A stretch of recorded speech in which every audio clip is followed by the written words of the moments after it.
Biz bayatın gepimizning beshiga qaytayli. Asli bizning darsimizning temasi o'zining manfaatini ikkinchi o'rinda qo'yish degan vaqtimizda balkim hammaning kallasiga kishilar bilan manfaat to'qinishib qolgan vaqti kelgan bo'lishi mumkin, to'g'ri.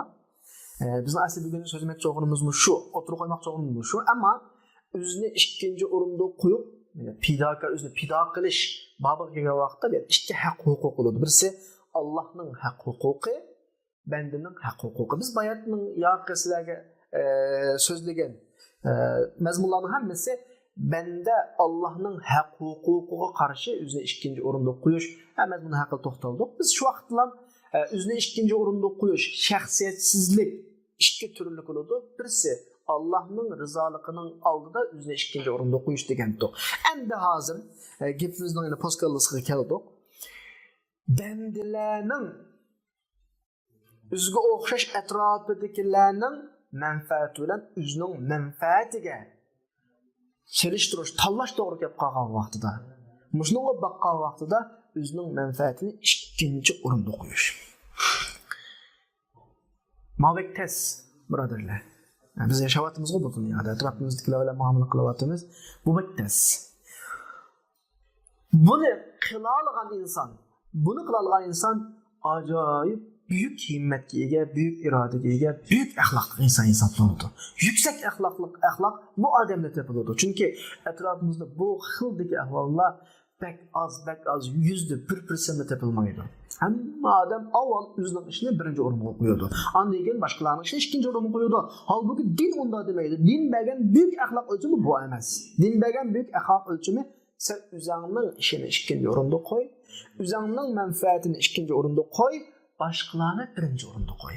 Ammo qarindoshlarimizning ichida mana bir o'zini ikkinchi o'rinda qo'ydigan ahvollar bor. Yaxshi ish babiga kelgan vaqtida, ibodat babiga kelgan vaqtda, masjidda safning oldiga o'tgan vaqtida biz boshqalarni hurmatlab, pidokorlik qilib, boshqalarni oldimizga o'tkazamiz, o'zimiz keyinda qilamiz. Bu bizning boshqalarga qattiq ehtirom bildirishimiz bo'lishi mumkin.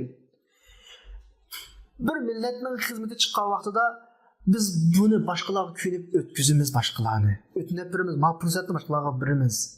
Ammo foyda manfaat babida dal aksi. Ammo amaliyotda dinning tarafi bo'yicha bu ahvolat dal aksida. Ibodat babida hech kimni o'zingning oldiga o'tkazmaysan.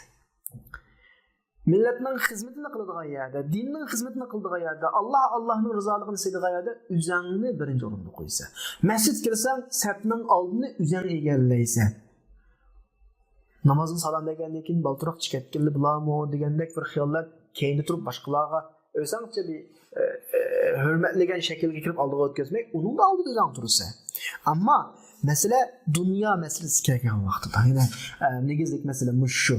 Foyda manfaat masalasi kelgan vaqtda, huquq masalasi kelgan vaqtda atrofimizdagi kishilar bilan buningda Qur'on haqiqiy mu'minlarni sifatlagan sifat va yu'thiruna ala anfusihim وَلَوْ كَانَ بِهِمْ خَصَصًا. Mana bu Allah sifatlagan sifat.